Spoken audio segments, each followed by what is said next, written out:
Private payrolls coming in, the expectation was 75,000. We got 38,000, and there was a loss of 16,000 jobs in government, which I think Lauren mentioned. But again, you know, that 22,000 number, Charles, it's a weaker than expected number, and these revisions are pretty brutal. Yeah, extraordinarily. You know, gone through. I mentioned healthcare, 31,000. The 12-month average is 42,000. That had been obviously a massive driver, and we know the demographic situation there. Just a little disappointed. Manufacturing was hoping to maybe see something there. But it's just, I think for the most part, if there was a whisper number, and I'm sure there was, this might be right where the whisper number is. And this is a sweet spot, I think, from the market's perspective. You can see the major averages are moving higher. It's not so bad that we're thinking recession, but it's bad enough that we think maybe the Fed could be much more accommodative beyond September. Yeah, and also, too, Jody Biley, labor force participation rate, 62.3%. Your reaction?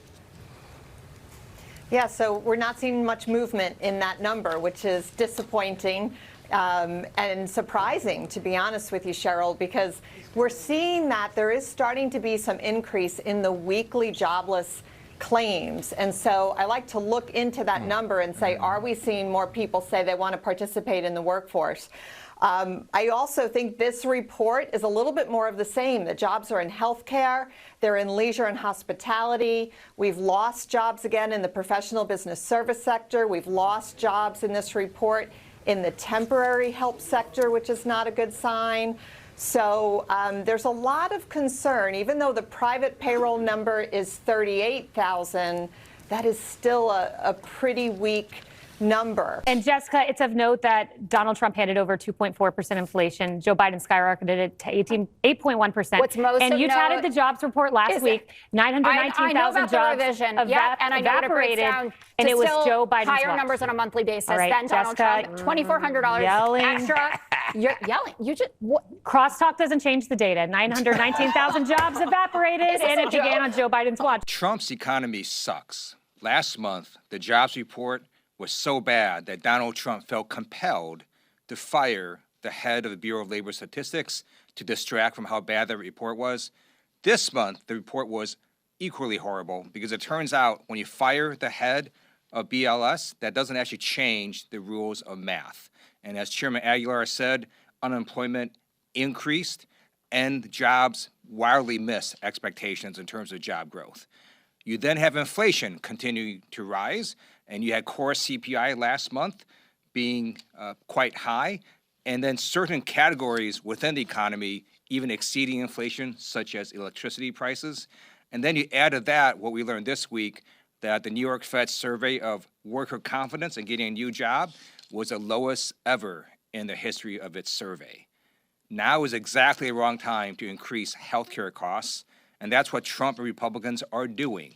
Their big, ugly bill not only slashes Medicaid and is going to throw off 15 million people off health care, it also, the way it's written, is going to cause $500 billion in Medicare cuts.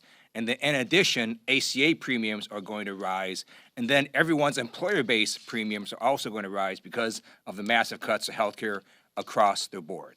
So we're urging Trump and Republicans to reverse course, to focus on reducing prices, and to reverse the devastating health care cuts that they put in. Well, I think you take the noise out, meaning if the leader is bent against Donald Trump, then they're going to have, such errors, and those things are bent. We've seen that in all sorts of agencies throughout this government. The people, the holdovers from the Biden administration, they're just bent against the president's success. They're rooting against America and against Donald Trump, and that's got to end. So he can't replace somebody, 2 weeks ago, and you expect fundamental change. But what you will get is an agency that's on side, just trying to do the best and put out the correct numbers. And that's what Donald Trump has to do, and that's what this whole cabinet has to do. They have to get rid of people who are against the president, against the elected leader of the United States of America, and get people on side who just want America to win. When can we expect these numbers to increase? Well, first, we need accurate numbers. We need truthful and honest data, which is why the president took the monumental step to try and appoint and confirm new leadership at the BLS so we can have data that we can actually rely on. And that's what the president is doing, and we hope that his nominee will soon be confirmed. Look at the issues. Look at this. These are all the key issues. Donald Trump is underwater on all of them. Trade, obviously, tariffs have been a big thing at the bottom of your list, minus 17 points. The economy, which was the reason he was elected to his second term to fix the economy, way underwater at minus 14 points. Foreign policy, minus 12. And then I think, Mr. John Berman, the key two issues at the top, because these have been Donald Trump's strongest issues, crime and immigration. But get this. He is now underwater on both of these issues, if barely, but he's underwater on crime at minus 2, immigration at minus 3. On all the key issues, he is again swimming with the fishes. Consistency across the board. It is interesting, though, because the difference here does explain why even with these jobs numbers, which were historically bad on Friday, this is what he's focused on today. He'd rather be talking about this than this. Absolutely. On the U.S. economy, there were 22,000 jobs added last month. The past 2 months of data were also revised down. You've said in interviews this week it suggests there's less momentum here than you thought.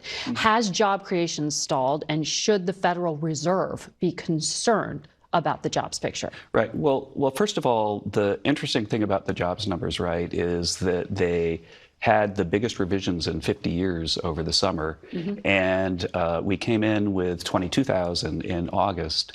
But if you look at what they said in 23 and 24, they have two ways of estimating the jobs. There's something called the payroll survey, where they ask the employers, how many people did you hire? Then they have something called the household survey, where they call up people and they say, do you have a job? Right. And over those 2 years, the payroll numbers said that we created 4.5 million jobs.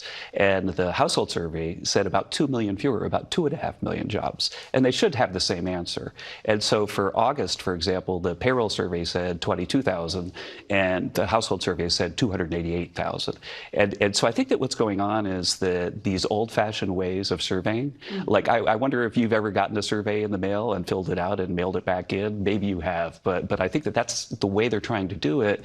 And the reason we're getting these massive revisions and these numbers that don't make sense is really that we've got to modernize the way we do the labor data. But if you look at the non-labor data, second quarter GDP was revised up to 3.3%. The Atlanta Fed's GDP estimate for the third quarter right now is 3%. And so industrial production's at an all-time high. But you believe all that data? All those models are functioning? No, the point is when there's dissonance in data, that you have to sort of watch how it all works out. Got it. And the thing that I'm most suspicious of right now in terms of data quality is the job number, in part because there are other ways to do it. There's this company called Homebase that does it. Their August number is 150. But again, even think about this. If we ask households how many jobs do they have, it's plus 288,000 in August. If we ask the employers, it's 22,000. Then that becomes a puzzle for economists. Like, what is wrong with the data? And we kind of know what's wrong with the data. What's wrong with the data is people aren't filling out the forms and sending in the survey. The Trump administration has been busy trying to downplay disastrous jobs numbers by suggesting that it's the numbers that are wrong. We here in America have trusted the Bureau of Labor Statistics for over 135 years. But now, all of a sudden, Trump is in office and no institution can be trusted. Republicans have gotten very comfortable blaming every problem their base is facing on the Democratic Party. It's their reflex. It's their little security blankie, their answer to everything.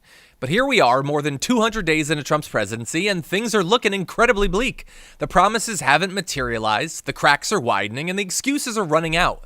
Instead of changing course, or even attempting the usual half-hearted spin, they've decided to go with something bolder. Flat-out denial.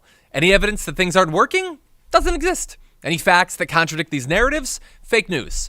And when the data still shows up anyway, they just fire the people running the agencies that collect it.